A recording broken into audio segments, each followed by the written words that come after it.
que pedirle silencio, porque si no la gente sigue. Enérgico. Por favor, tomen asiento que vamos a empezar ahora.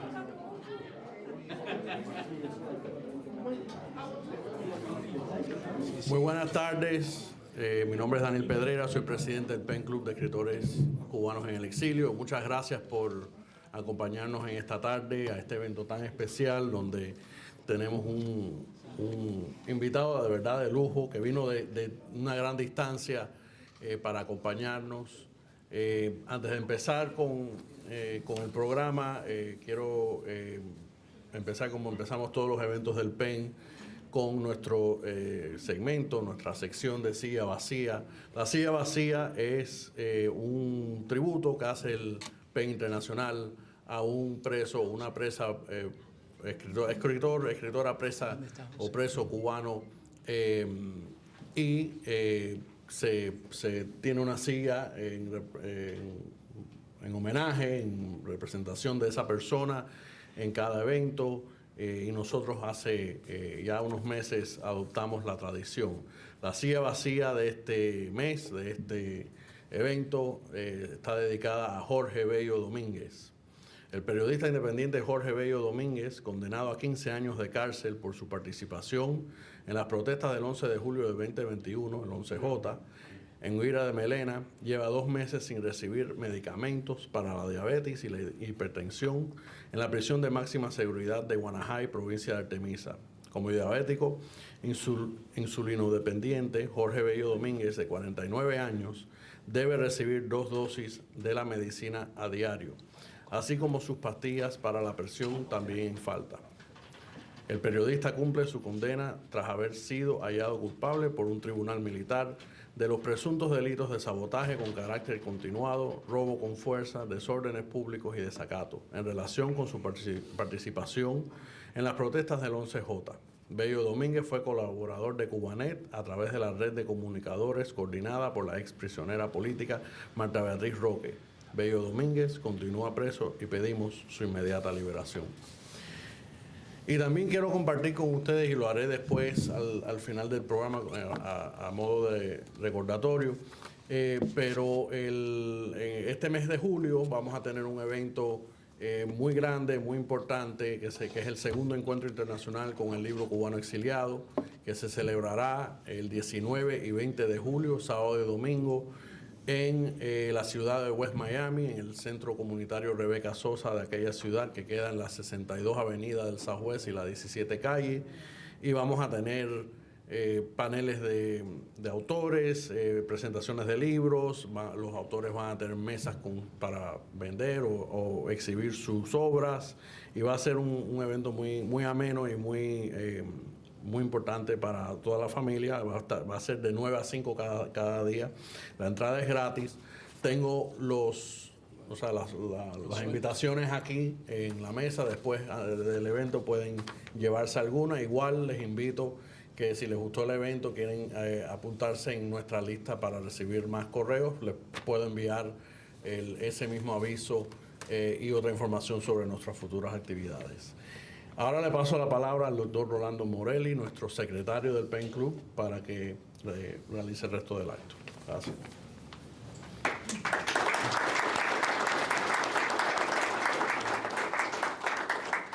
Muy buenas tardes. Es un placer extraordinario estar aquí con ustedes y verlos y compartir esta presentación singular.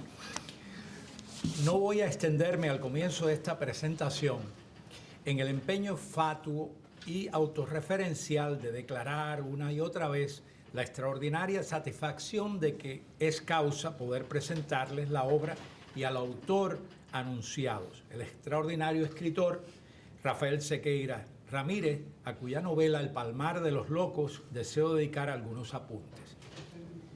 Huelga, me parece, las impresiones personales del presentador a la vista de los méritos del creador de esta novela, virtudes recogidas y reflejadas en la escritura.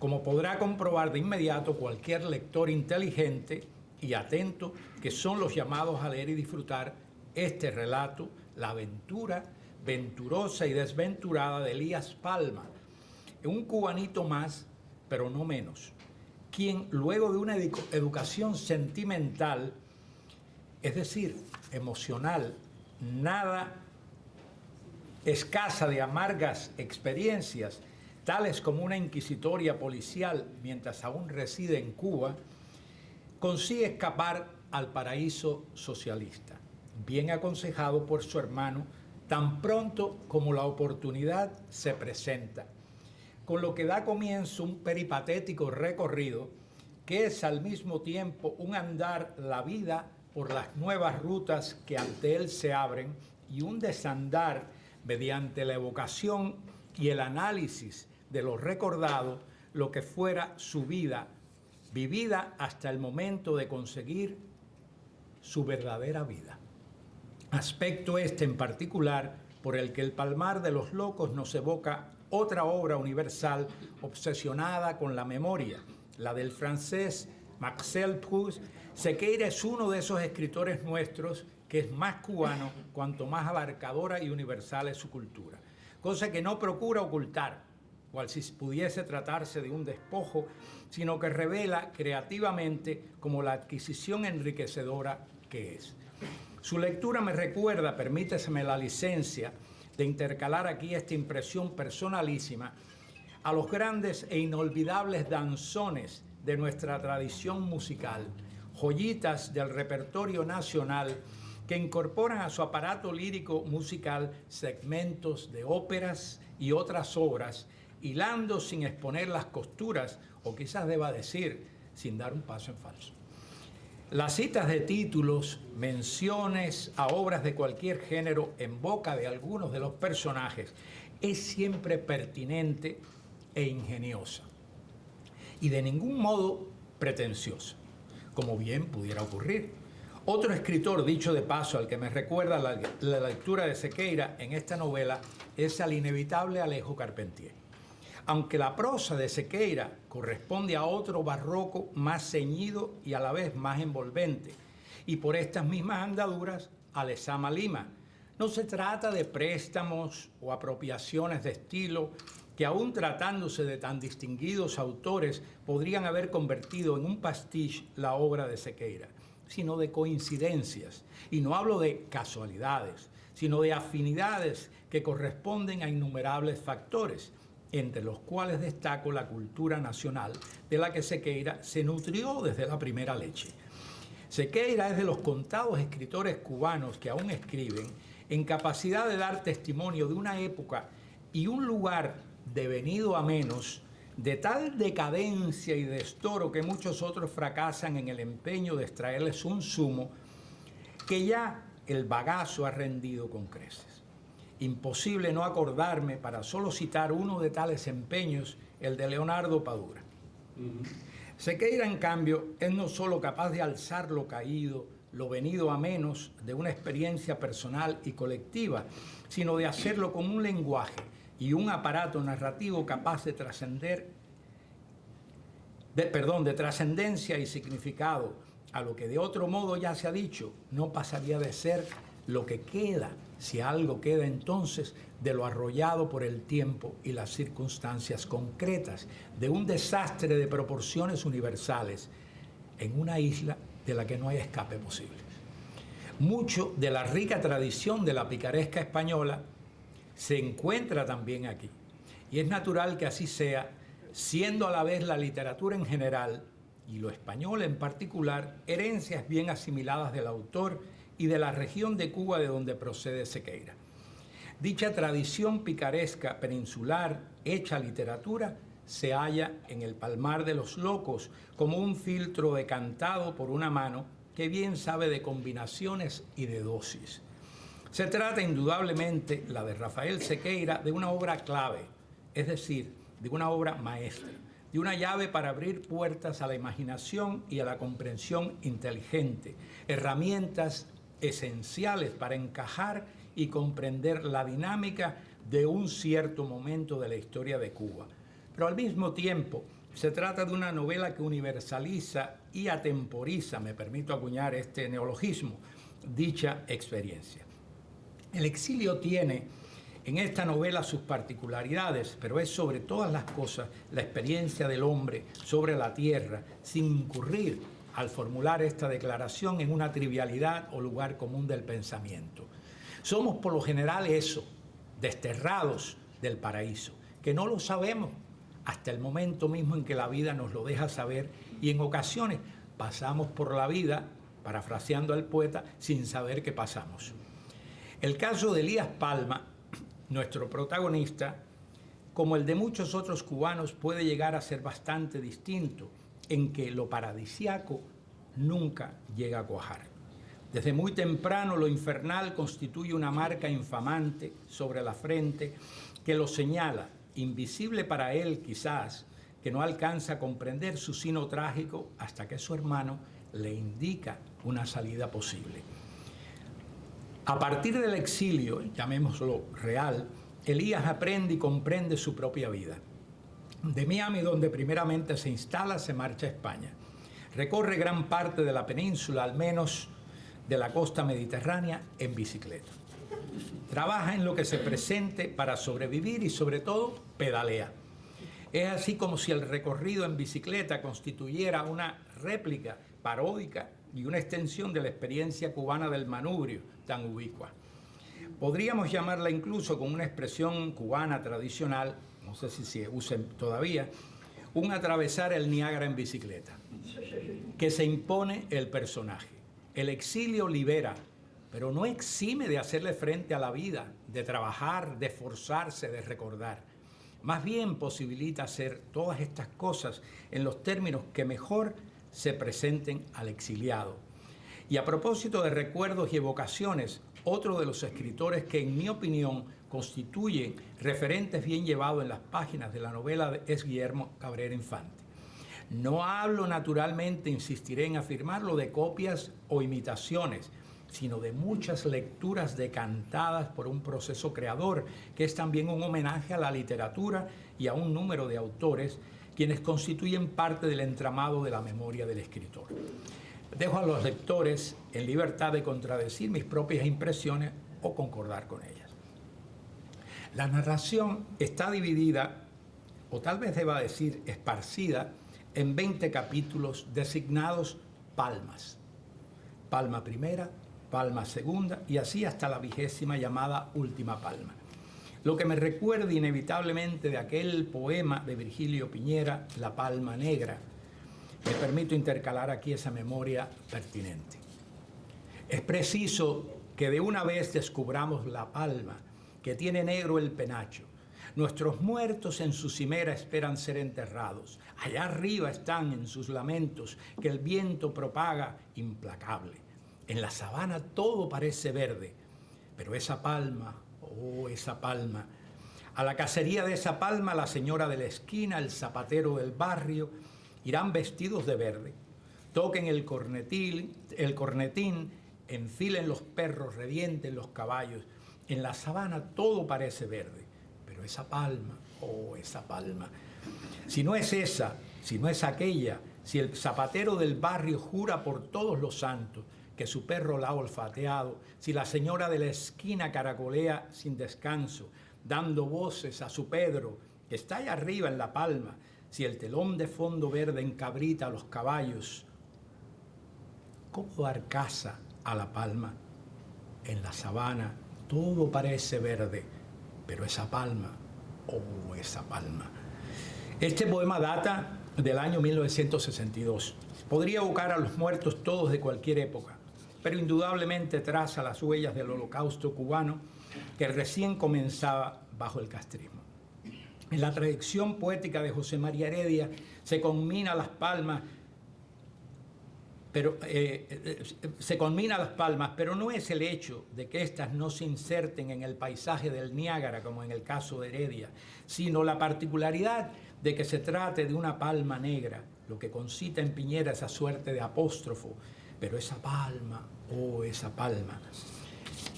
Este vocablo, palma, junto a la palabra loco y sus afines, constituyen el eje del título de la novela sequeiriana. Palma es igualmente el apellido de Elías. No por casualidad observamos y los capítulos se denominan palmas, como ya he dicho, que suena casi a salmo. No nos extrañemos, pues la Biblia, el llamado libro de libros, se imbrica igualmente en el tejido del lenguaje de la historia de Elías. Recordemos al profeta de este nombre, cuyas peripecias e historias, por cierto, no son las únicas historias que se cuentan en este libro, pero que debe ser la que predomina sobre las demás narrativas que se alternan en un diálogo cruzado, cual si las restantes le sirvieran de argumento o expandiesen las bases de lo que Elías recuerda. En cuanto a la locura, que ya declara el título y se explicita en el texto, y al carácter universalista de la narración que intento resumir, señalo, para limitarme a lo más evidente, que cada palma o capítulo está precedido por un par de exergos, uno de los cuales corresponderá invariablemente a Erasmo de Róterdam y el Elogio de la Locura, su obra más conocida y posiblemente influyente.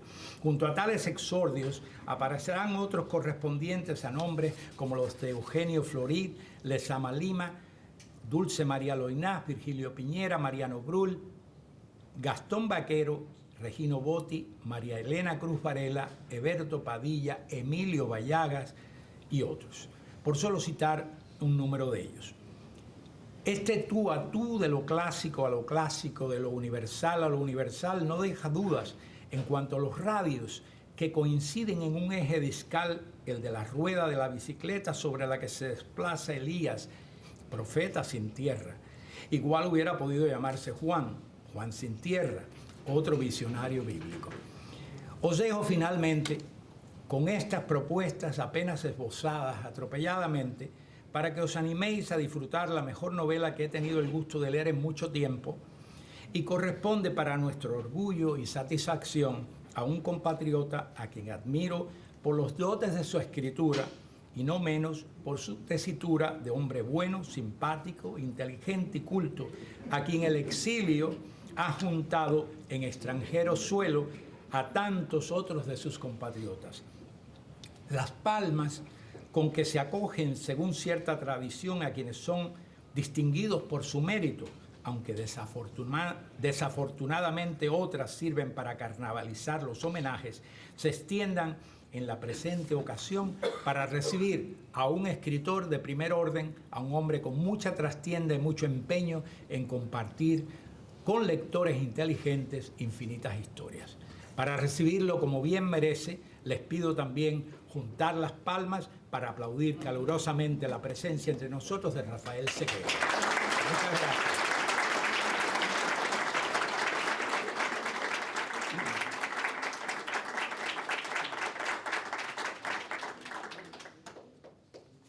Bueno, primero que todo quiero agradecer a Daniel y a Rolando por palabras que si yo fuera de llanto fácil me echaba a llorar aquí mismo, porque Rolando ha hecho unos elogios francamente, voy a decir excesivos, pero bueno.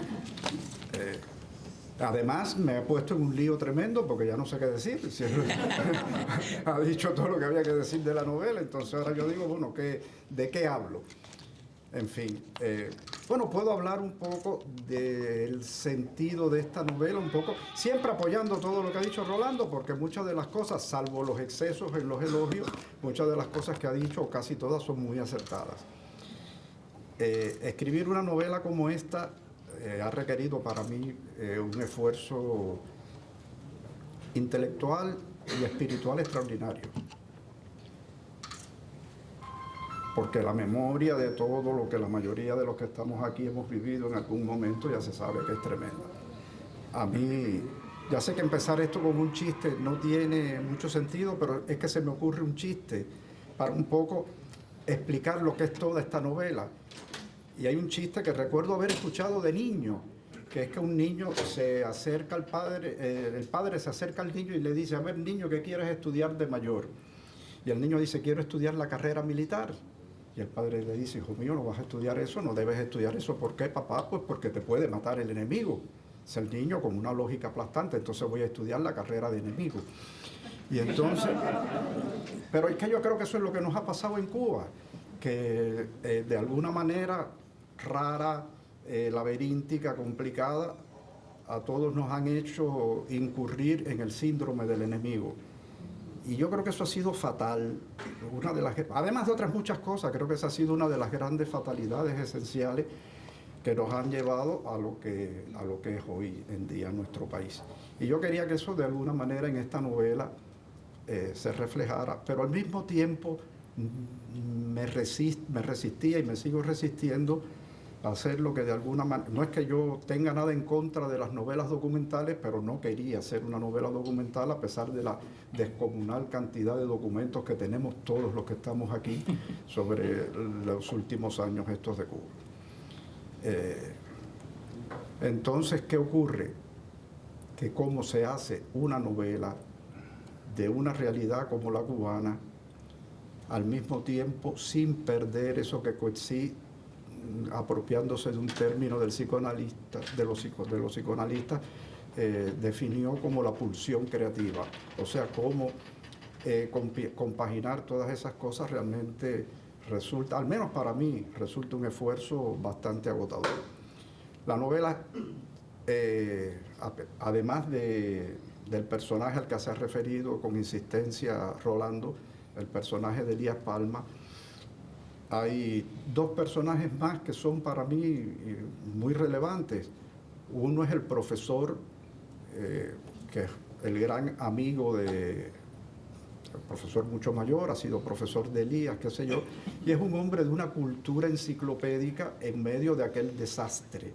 Un hombre que tiene una magnífica formación, un hombre que tiene una cultura vastísima, un hombre que tiene una sensibilidad exquisita, que ha perdido un hijo en circunstancias muy trágicas, de las tantas circunstancias trágicas por las que el castrismo nos ha hecho pasar.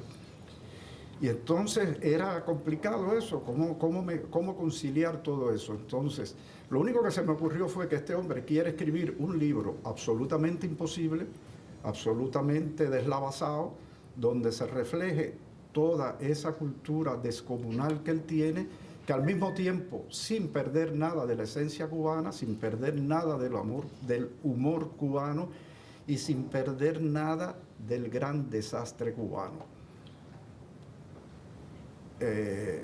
Y entonces lo que me propuse, buscando, digamos, que resultara atractivo, es que el libro, toda la novela, de alguna manera, no directamente, pero que de alguna manera fuera el libro de ese profesor. O sea, por eso hablaba Rolando de una especie de universalización, que a veces algunas personas que han leído la novela me han dicho, coño, pero esto quizás resulte pedante, porque esto nadie lo entiende, porque aquí hay una cantidad de citas cultas innecesarias, pero a mí me eran necesarias porque el personaje lo requería. Y porque en definitiva, todos sabemos que la cultura es una sola. Salga de donde salga y practíquela quien la practique. Y entonces había que estructurar todo eso, hilvanar todo eso de alguna manera que el lector le pudiera ser potable. Y la única manera que se me ocurrió fue convertir eso en un gran palmar. Por cierto, un incidental, el Palmar de los Locos, el título viene de una expresión que usaba mi madre, que yo creo que en Camagüey se usaba. Yo no sé si muchos camagüeyanos lo usaban, pero mi madre, siempre que quería referirse a que algo era muy viejo, siempre decía, esto es más viejo que el Palmar de los Locos. Yo no sé dónde estaba ese palmar ni quiénes eran los locos, pero ella era la expresión que usaba. Y entonces, bueno, pues eso es el leitmotiv del título. Y el otro leitmotiv importante del título, en mi opinión, es lo que definiría, aunque esto suene quizás excesivamente melodramático, pero es la presencia diabólica, ni más ni menos que eso, la presencia satánica en todo este proceso. En todo este proceso que hemos vivido y que estamos viviendo todavía asombrosamente. Porque decían antes, muerto el perro se acabó la rabia, pues parece que no, que se muere el perro y la rabia sigue. Cosa que es bastante sorprendente. Entonces, la presencia de lo diabólico para mí es fundamental en esta novela. Y me viene muy al pelo una frase excepcionalmente luminosa de Baudelaire. Baudelaire, en un cuento publicado a mediados del siglo XIX, si la memoria no me falla, si me falla y alguien se acuerda mejor me puede corregir sin problema. Creo que el cuento se llamaba algo así como El jugador generoso. Es un cuento de Baudelaire que el personaje tiene una entrevista con el diablo y al final el diablo dice esa frase asombrosa de el truco más perfeccionado que tengo yo es arreglármela para que nadie crea que yo existo. Y ese es, luego, bueno, bien, eso se complementa con la idea que tiene el personaje del profesor, que el personaje sostiene y lo argumenta a partir de su cultura enciclopédica, de que Cuba, la isla de Cuba, es un espacio que creó el diablo por envidia de Dios. Es decir, si Dios tuvo un paraíso terrenal, el diablo quería el suyo. Y qué mejor lugar que una isla tropical, llena de sandunga, ron y bailes graciosos.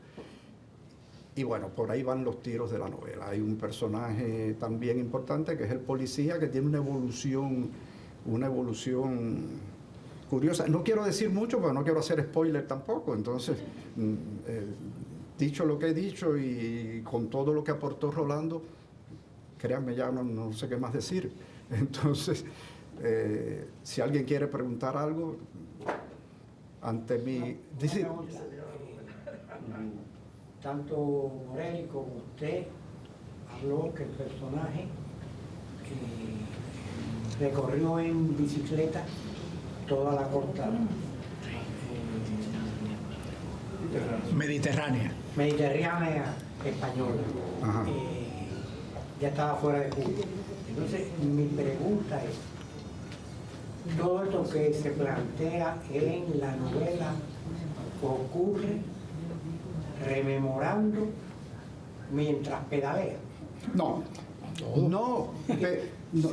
sí. Para completar, Sí, ¿qué perdón. pasa en el pedaleo? A ver, la novela empieza con el personaje pedaleando, pero no todo ocurre mientras él, no es una rememoración a partir de ese pedaleo. Ese pedaleo es porque el personaje le toca en esos andares de todos los que hemos andado por ahí buscando dónde asentar la vida, y unos han encontrado unos lugares, otros hemos encontrado otros, y así el personaje se radica finalmente en un bellísimo pueblo de la costa mediterránea peninsular, porque España también tiene una costa mediterránea, ya sabes que no es peninsular. Entonces hay un pueblo que es prodigiosamente bello, que les recomiendo a todos que alguna vez lo visiten en España, que se llama Peñíscola. Peñíscola es un pueblo mágico, misterioso, tiene un castillo en medio de un peñasco y fue la residencia del llamado Papa Luna. El Papa Luna es un personaje muy atractivo de la historia de la Iglesia y de la historia en general, porque el Papa Luna fue considerado antipapa. No voy a hacer la historia de la Iglesia Católica, por supuesto, pero hay un momento de un cisma y de un momento en que hay dos papas y un momento en que hay una corte papal en Francia, en Aviñón, qué sé yo qué. Y este Papa Luna viene huyendo porque lo iban a matar y se instala allí en Peñíscola, y en ese castillo muere a una edad sorprendente para los tiempos aquellos, porque el Papa Luna muere con 90 y pico de años, y cuentan las crónicas de la época que unas escaleras de caracol infernales que hasta para un jovencito cualquiera subirla, dicen que el Papa Luna con 90 y pico años la subía y la bajaba a la carrera. Probablemente fuera hasta verdad. Pero el Papa Luna tuvo una historia muy tremenda, escribió un libro muy precioso, que además el título no puede ser más promisorio para todos nosotros, que se llama El Libro de las Consolaciones, y no tiene connotaciones pornográficas. Entonces, pues nada, el personaje se instala en Peñíscola, y ahí es donde pedalea, porque cerca de Peñíscola hay una cala que es un lugar paradisíaco, es una cala preciosa, con unas dunas estupendas, en fin. Está cerca de Peñíscola, se puede ir en bicicleta, este personaje va en bicicleta, ya no es una bicicleta China Forever, Que por cierto, una bicicleta china que se llame Forever era algo tenebroso, porque pensar que eso era para toda la vida o para siempre. Pero bueno, nada, el tipo ya tiene una bicicleta nueva, una Cannondale, qué sé yo, de cuántas velocidades, una bicicleta perfecta, y él hace ese recorrido hacia esa cala. Pero eso es solo una parte. Contestando tu pregunta, no es que toda la novela transcurra con el tipo pedaleando. Eso es un determinado momento. Y después, pues, la novela es más, en mi opinión, no sé si lo logré, que conste, la novela, yo quise que la novela fuera más el libro del profesor Soto, el amigo de o sea, el libro imposible, porque el profesor Soto quiere escribir un libro sobre la historia universal del resentimiento, que es una cosa bastante ardua. El tipo era muy culto, pero muy desordenado, y entonces tenía millones de fichas, millones de apuntes, millones de cosas. Había centenares de libretas de apuntes, pero el libro nunca se escribió, que esa es otra de las maldiciones cubanas. En Cuba los libros nunca se terminan. Además, Cuba, en mi opinión, Cuba, desde el punto de vista del pensamiento occidental, desde el punto de vista de lo que la filosofía para los occidentales, ya se sabe que los chinitos y eso van por otros caminos. Cuba nunca tuvo un filósofo, lo más parecido habrá sido Enrique José Varona, y todo el mundo sabe que Enrique José Varona, con sus manías del positivismo y toda aquella cosa, pues tampoco se puede decir que haya sido lo que en Occidente se podría entender como un filósofo. Entonces, pero yo quería que este libro fuera un poco parte de ese desastre, o sea, esa especie de locura tremenda de confabular, confabular no sería la palabra adecuada, hacer converger en un solo texto, a partir de lo que es el resentimiento, toda la historia de la humanidad. El tipo tiene la teoría de que toda la historia de la humanidad se ha entretejido a partir del resentimiento. No sé si la de la humanidad entera sí, la de nosotros evidentemente sí. Desgraciadamente sí. Yo creo que eso se me puede decir que no, pero yo creo que es discutible. Yo creo firmemente que ha sido así y sigue siendo así, lamentablemente de igual manera. Entonces, bueno, pues la trayectoria de estos personajes a través de esa época de la historia de Cuba, que no es la época más inmediata de hoy en día, eso abarca más bien los finales de los años 90, cosa que, dicho sea de paso, me fue posible. Yo salí de Cuba en el 96 y eso me fue posible porque traje muchos apuntes, porque aunque mi memoria es buena, no daba para tanto. O sea, tuve que traer montones de apuntes de lo que estaba viendo, de lo que estaba viviendo, de lo que se estaba padeciendo, para tener referencias, porque si no después me iba a ser imposible recordar todo aquello con tanto detalle. Espacios de Camagüey, lugares de Camagüey que los camagüeyanos que estén aquí conocen perfectamente bien, que están sobradamente recreados en la novela. O sea que para mí es básicamente una novela camagüeyana, de cierta manera, aunque, como dice bien Rolando, esos localismos o esos regionalismos o esos, como decíamos hoy, municipalismos, pues no tienen por qué ser ajenos a un modelo universal de conocimiento, en definitiva, y de pensamiento. No sé si eso responde exactamente lo que tú me preguntabas. No, si quieres, o sea, la pregunta concreta sería: no se desarrolla toda la novela mientras el tipo pedalea. O sea, que hay una parte que está inclinada. Por supuesto. Esa es la parte que yo quería llegar. Hay una parte que no. La mayor parte. La mayor parte, y además la mayor parte... vivida por los personajes dentro del mundo. Sí. Lo que pasa es que la mayor parte, que sí, en efecto, se desarrolla en Cuba, lo que la novela se desarrolla entre Cuba y España, porque el personaje donde ya emigra definitivamente es España. La parte que se desarrolla en Cuba, pues lógicamente tiene una especie de argumento pretexto, que yo creo que es más que eso, pero bueno, es argumento pretexto, que es una investigación policial sobre un asesinato. No es una novela policíaca, para nada, pero tiene un pretexto por un asesinato que se comete en una casa de las antiguas casas señoriales camagüeyanas a una señora que vivía sola allí, con una señora que tiene pues X características, y el policía implicado en eso, que es un negro descendiente de haitiano, un negro enorme, qué sé yo, que se llama Quintín Pipirite, pues es el encargado de llevar el caso adelante. Es un negro también con una biografía curiosa, porque el padre era un santero haitiano. El negro lo formaron como policía en la antigua Unión Soviética, en las escuelas que tenían allí para que los cubanos aprendieran esas técnicas. Y ya, no sé qué más añadir, porque si cuento la novela completa, pues entonces además va a ser aburridísimo en una tarde de sábado, que yo estoy seguro que todos ustedes tienen cosas mucho más entretenidas que estar aquí escuchándome a mí hablar de una novela. Yo quiero Sí, adelante. intercalar algo ahí que tiene relación con eso. Ajá. Y yo creo que tanto tú como se fueron por otro lado. La novela ni tiene lugar en Cuba ni en España. Tiene lugar en Cuba y en España, pero a través de la recreación Es así. de estos personajes que van dando los testimonios. Uno va enlazando con el otro y con el otro y con el otro. Así es que no es una novela lineal. No, para nada. Ni es una novela, ¿cómo se llama? Camagüeyana, ni es tampoco una novela. Es decir, es tan camagüeyana como Gertrudis Gómez de Avellaneda. Es decir, exacto. No es. No. Yo creo que has hecho muy mal con decir esas cosas, de que es una novela localista y todo eso. Como has hecho mal en decirle a la gente que el sábado, que si la gente está aquí porque quiere oírte a ti, quiere ver eso. Si no, no hubiera estado aquí. Eso olvídate. Pero yo creo que eso es importante, que no es. Oye, yo no me lo hubiera leído ni lo hubiera dedicado. Lo que tú llamas elogios, que no son elogios, son observaciones que yo hago, si no hubiera pensado que es una novela que trasciende todo eso.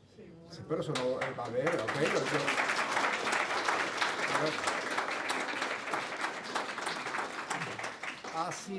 asimilo con toda humildad el regaño. De hecho, la pregunta mía surge por la presentación que hizo Rolando. Ya. Una presentación que es cubana, pero como los cubanos, como lo dijo Álvarez Guedes, somos universales.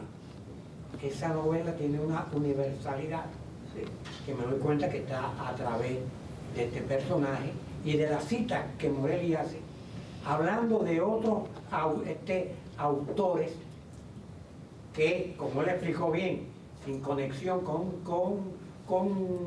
su obra directamente, pues tiene la influencia de los cubanos de la época. Y me doy cuenta también, a través de las palabras de los dos, que usted se sale del marco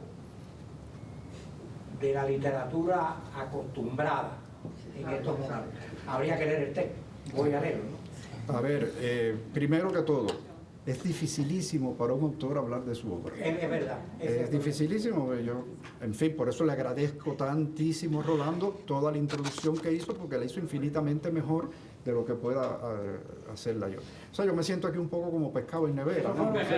Muy bien que entonces... Y la introducción de Rolando fue lo que me motivó hacer la pregunta, vale. Rafael, ¿por qué no hablas, por ejemplo, de los dos personajes? Es verdad, yo quizás cometí me centré en el personaje de Elías, pero es cierto que hay otros personajes, pero por ejemplo, en particular el de Pitiriti, ¿no? Pipirite. Negro haitiano, pero además... Descendiente de haitiano, él ya nació en Cuba. Sí, pero ese personaje en algún momento está tratando de encontrar los orígenes de su apellido. Sí. Y se sugiere en algún momento en que puede estar relacionado con el nombre de un pájaro. Sí. Se sugiere. Por otro lado está el profesor, que no dijiste el nombre, dijiste Soto, que en sí, Soto, todos sabemos lo que es un soto, ¿no? Tiene relación con... Y además se llama Silvestre. Silvano, mejor todavía. Sí. Silvano Soto. Es decir, que hay una serie de conexiones ahí que van... Es decir, el barroco no es simplemente el barroco inmediato de la lengua, sino es también de los significados, de todo eso, ¿no? Entonces, me quizás, gusta, si, pues, yo soy un quizás gran- si hablas de esos dos personajes un poco más... No, y puedo decirte también, en relación a esto último que has dicho, que yo soy un gran admirador del barroco. Yo discrepo por completo, creo que es lo único en lo que discrepo de Borges. Borges denostaba enérgicamente del barroco, y a mí el barroco, bien entendido, me parece que es algo que va mucho más allá del ornamento. Claro. De hecho, tratándose de la lengua española, yo soy de los que pienso que existe una especie de precioso vínculo armónico en la palabra española entre eufonía y significado. Sí. Eso a veces puede hacer parecer que se trata de, cuando uno usa el idioma con ese sentido, puede parecer barroco, pero no es necesariamente barroco. Eso me recuerda, por ejemplo, a un escritor que está aquí, a José Abreu Felipe, Ajá. que en su prosa es así. Bueno, pues eso, a ver, se puede escribir de mil maneras. Se puede escribir, qué sé yo, pensando solo ahora en lengua española, se puede escribir tomando como modelo, qué sé yo, a Valle Inclán, que tenía un lenguaje pues mucho más florido, mucho más enriquecido, o a Sorín, que tenía un lenguaje pues seco, castellano, de meseta, por decirlo de alguna manera. Sí. Los dos son perfectamente válidos. Yo prefiero esa especie de recreación que a mí me parece que no es propiamente barroca, pero que si es barroca tampoco me importa, o sea, porque es que me parece bien, simplemente eso. Pedrito quería preguntarme una cosa. Bueno, sé que es un reto la relación objeto-sujeto, pero ahorita no se lo pregunto de todas formas.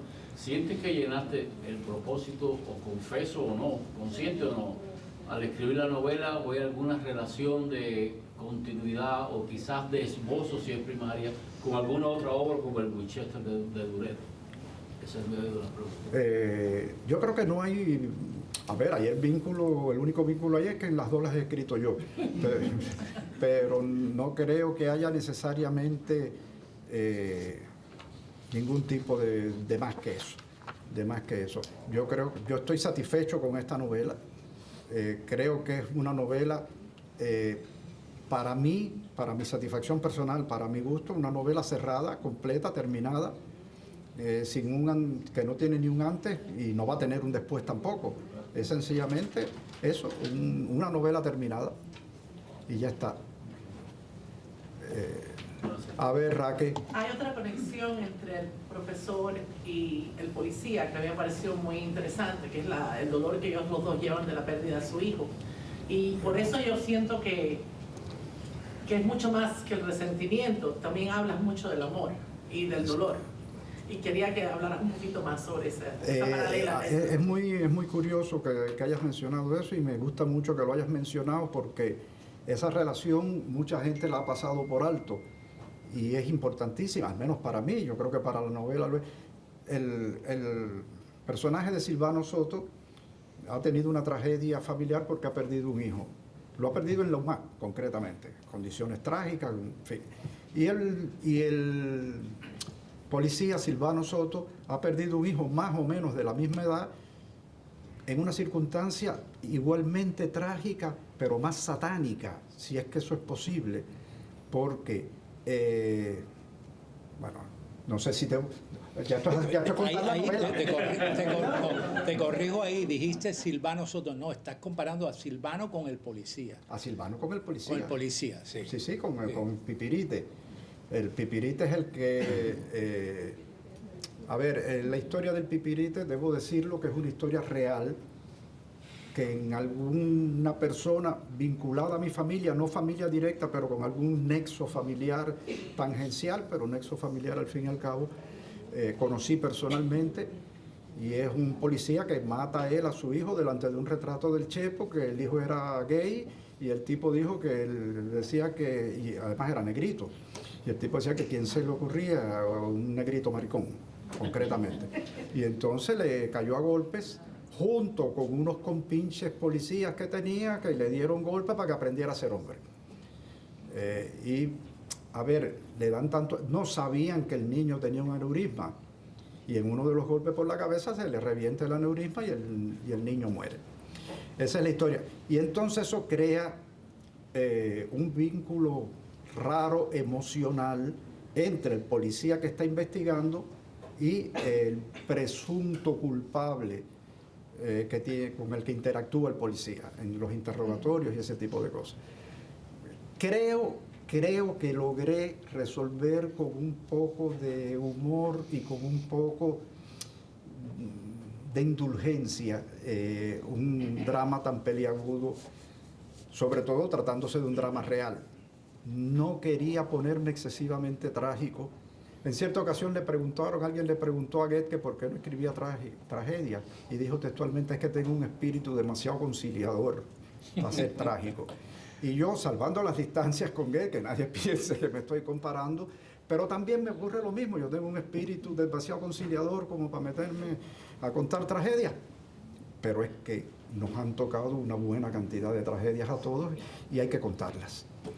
Y entonces lo único que se me ocurre para hacerlo más digerible es pues eso, buscar el lado humano perdonable, si quieren lo entrecomillan, el lado humano,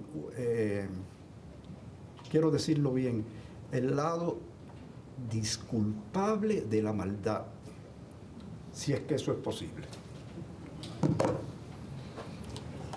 Y es lo que yo un poco lo que quería hablar.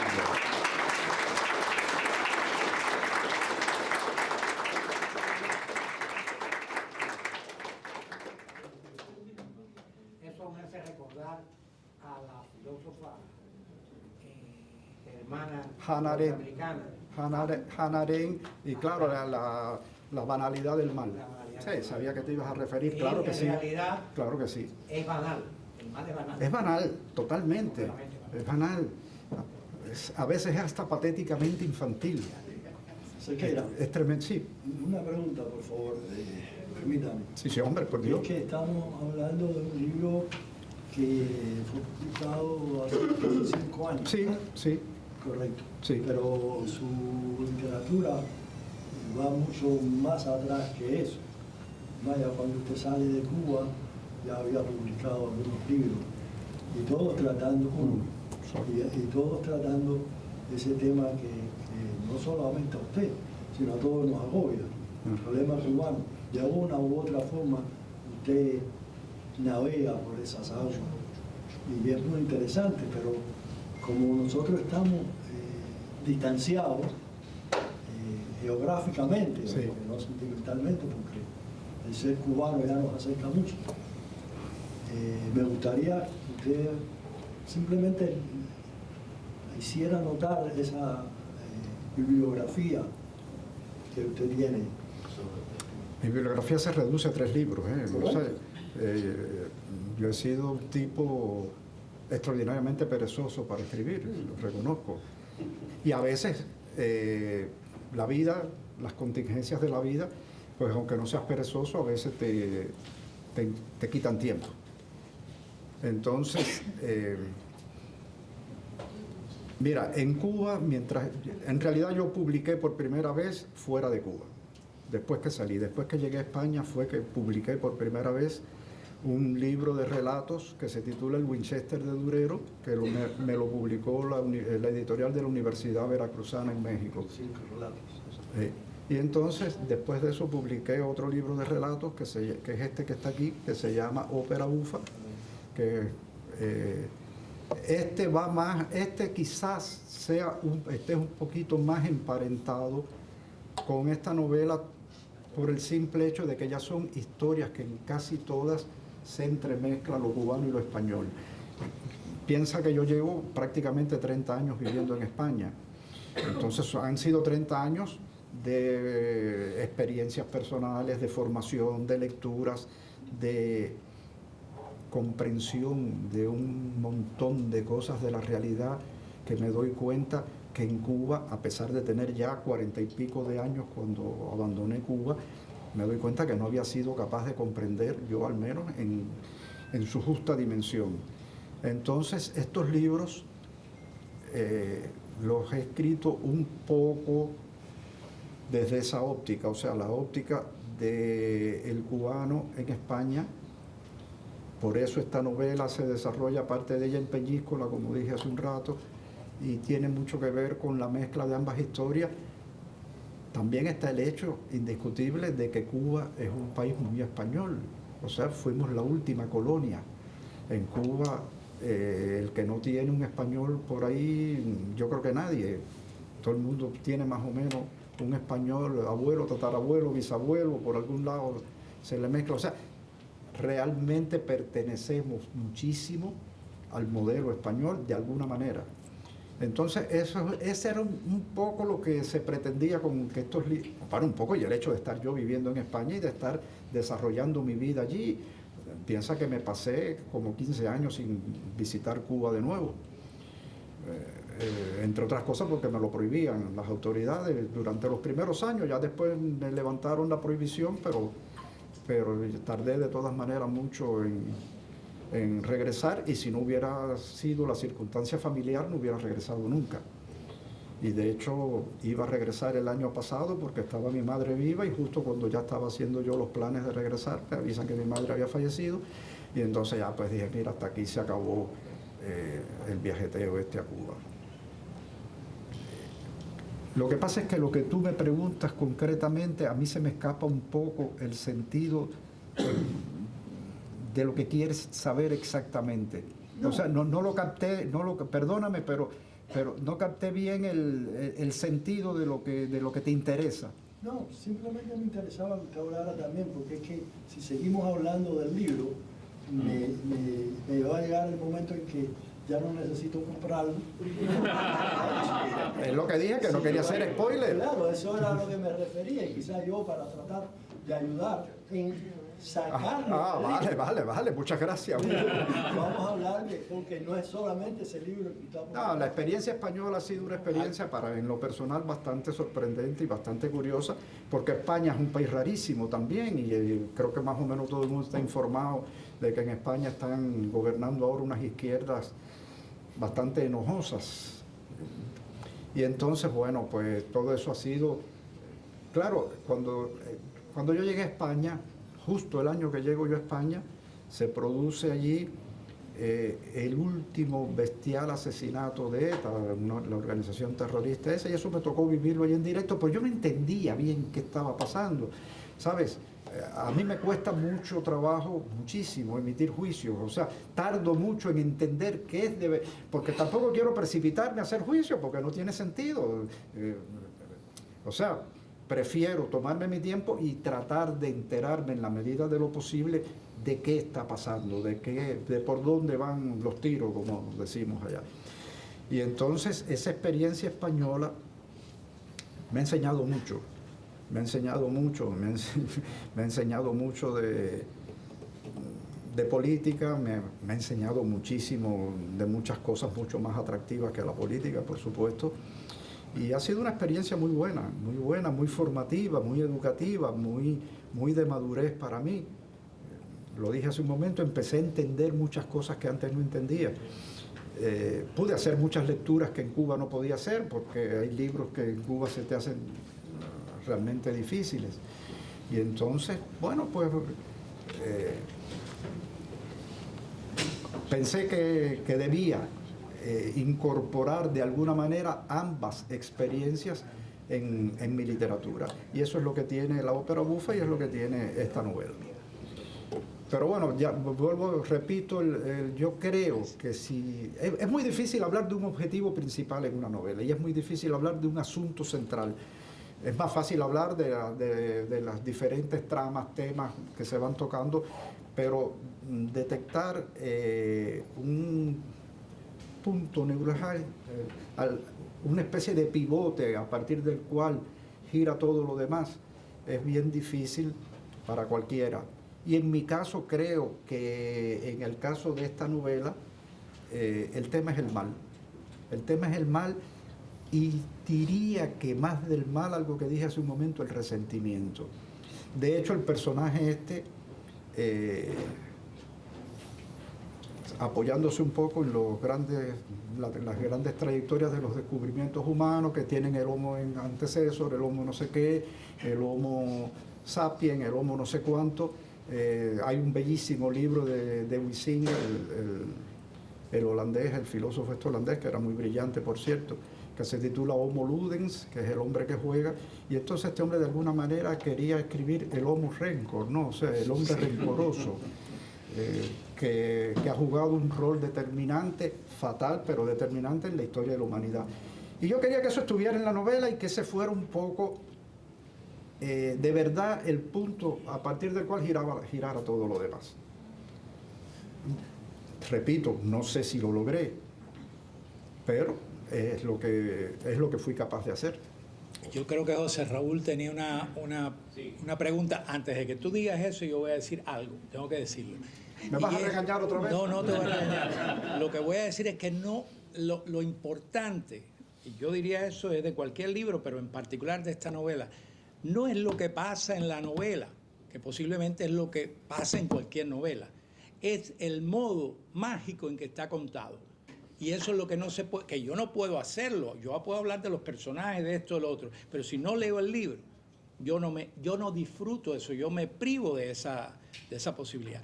Y eso pasa con este libro. Ninguna de estas cosas que hemos dicho aquí sirve para nada si no se lee el libro, porque ahí es donde está la magia, en la lectura de ese libro. Espérate que sobre eso que estás diciendo, con el permiso de José la Raúl. persona que va a hablar un momentico.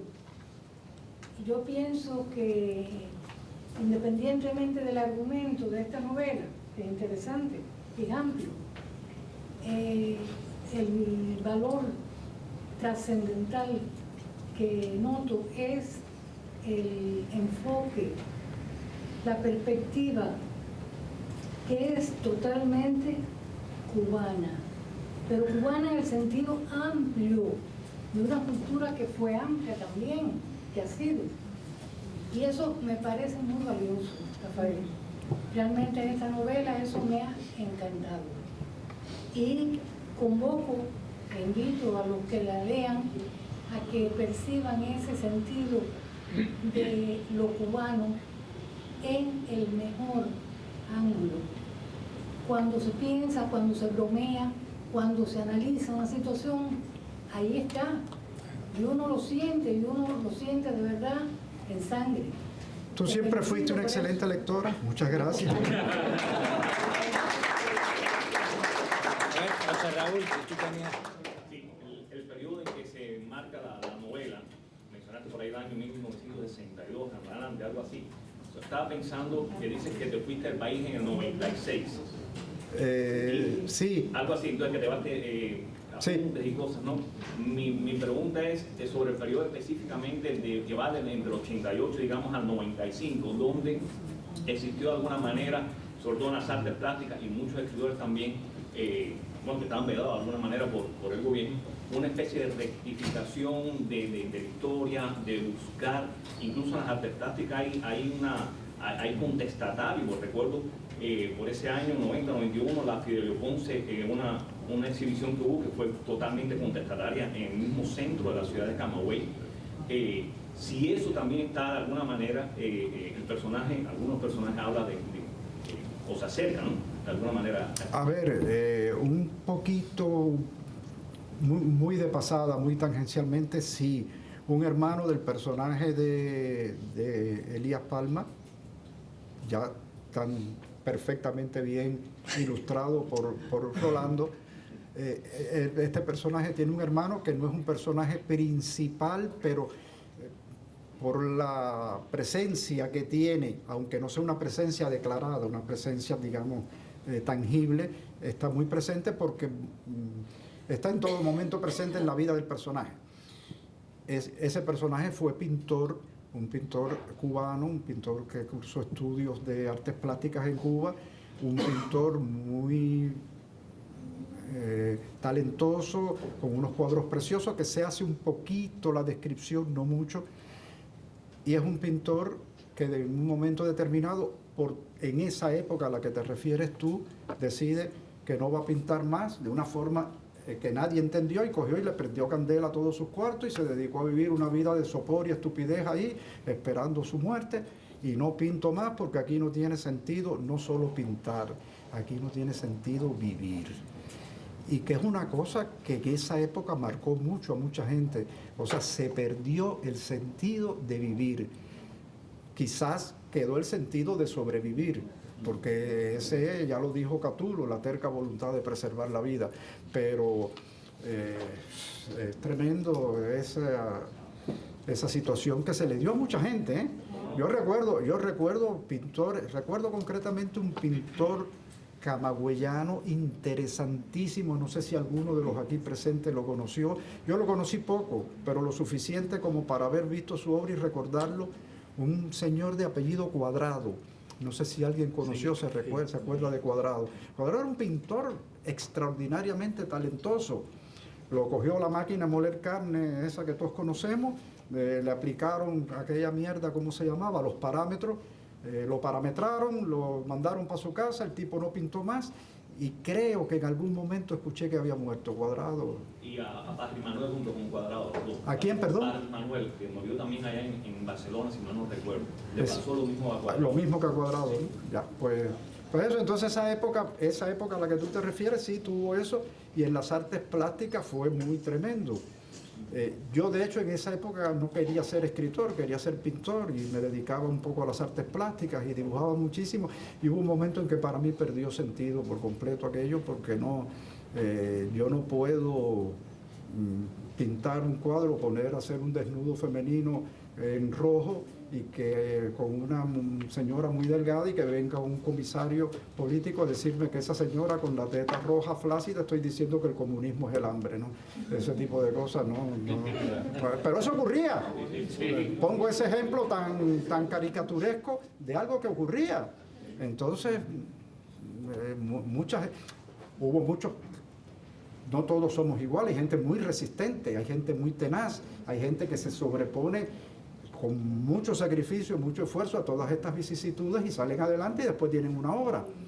Y hay quien no, hay quien se rinde, sucumbe, hay quien se suicida y hay quienes emigramos a tratar de tener lo más simple que se puede aspirar en este mundo, una vida de ser humano normal, algo que en Cuba dejó de existir, lamentablemente. No una vida heroica, no una vida normal, tan simple como eso. Una vida decente, normal, con valores, con medicinas, comida, agua, en fin, lo normal para la vida. Gracias. Gracias a ti. Chirrín. Yo quiero decir algo más. Pero a ver, si tú eres el jefe. No, yo no soy jefe de nada. No sobre el libro. Voy a hablar contigo. No, pero no. Yo considero que esta es una obra humanista.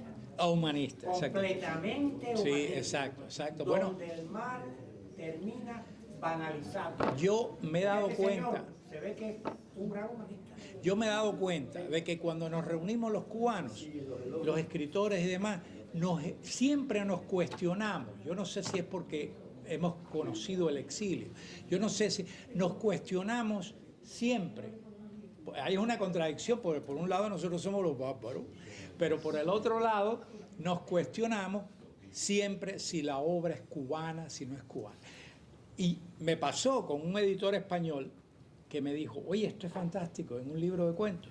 No lo digo aprovecho para decir eso, pero no es la intención. Pero aquí habría que poner un glosario de palabras, porque yo usaba en unos cuentos majá, no sé qué, palabras así. Y yo le dije, ven acá chico, ¿y cómo es posible? El lenguaje cubano, el español está más familiarizado con el lenguaje cubano que con el lenguaje peruano. ¿Cómo es posible que Mario Vargas Llosa haya publicado toda su obra y nadie le haya puesto un glosario? Ni los peruanos cuando se reúnen se cuestionan que, porque esta obra es muy peruana o no es peruana o que se sé cuándo. Es decir, yo creo que nosotros tenemos que resolver también ese problema. De verdad. No, pero mira, a colación de eso que dices muy atinadamente, ¿alguien sabe cuántos siglos tardaron los filólogos en enterarse de qué eran los duelos y quebrantos que menciona el Quijote en la primera página? Eso tardaron mucho en saber que eran. Y a Cervantes le importaba un pito. Bueno, para más, Cervantes de verdad parece que creyó en algún momento que estaba escribiendo una novela para burlarse de las novelas de caballería, y lo que estaba escribiendo era el Quijote, nada más y nada menos. Entonces, eso el escritor casi nunca sabe de verdad, de manera responsable, qué está haciendo, qué está escribiendo. Pues escribe lo que le parece que debe escribir y usa las palabras que debe usar. A mí me pasó cuando yo estuve en México por un premio que tuve allí, es el de la revista Plural que hablábamos hoy, y el cuento en un momento determinado dice que los personajes estaban bebiendo un sábado corto.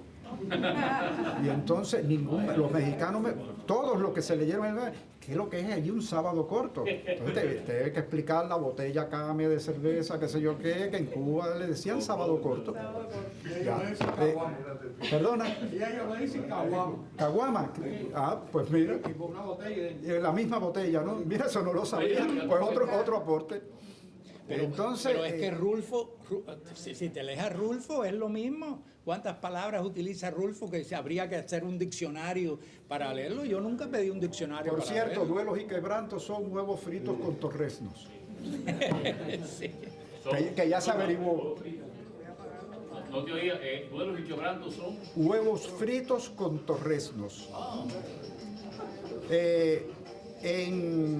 En Puerto Lápice, un pueblito de La Mancha, muy cerca de Campo de Criptana, se conserva la venta donde el Quijote tal cual está activa. Pueden ir a comer allí si les apetece. La venta se llama Venta el Quijote, la venta donde el Quijote veló las armas. Y allí te puedes comer los duelos y quebrantos. Lo digo porque fui y los comí. Y además no me los cobraron porque el dueño era amigo mío. Entonces, es un poco pesado ir en ciertas temporadas porque a los japoneses les encanta ir a esa venta. Entonces, tranquilamente llegas y hay 3 autobuses aparcados afuera y están los japos, porque ellos, ya estoy buscando dinerito, ¿no? Se tienen montada la ceremonia de armarte caballero. Y todos los japoneses quieren armarse caballero, y entonces el tipo viene, le pone el espadón, el mandoble, qué sé yo qué, el nombre del rey, el carajo. Pero, a ver, es divertido. Yo conocí a uno. ¿Conociste a uno? El caballero no huye. No huye. Y no huye. Y no huye. Y no huye.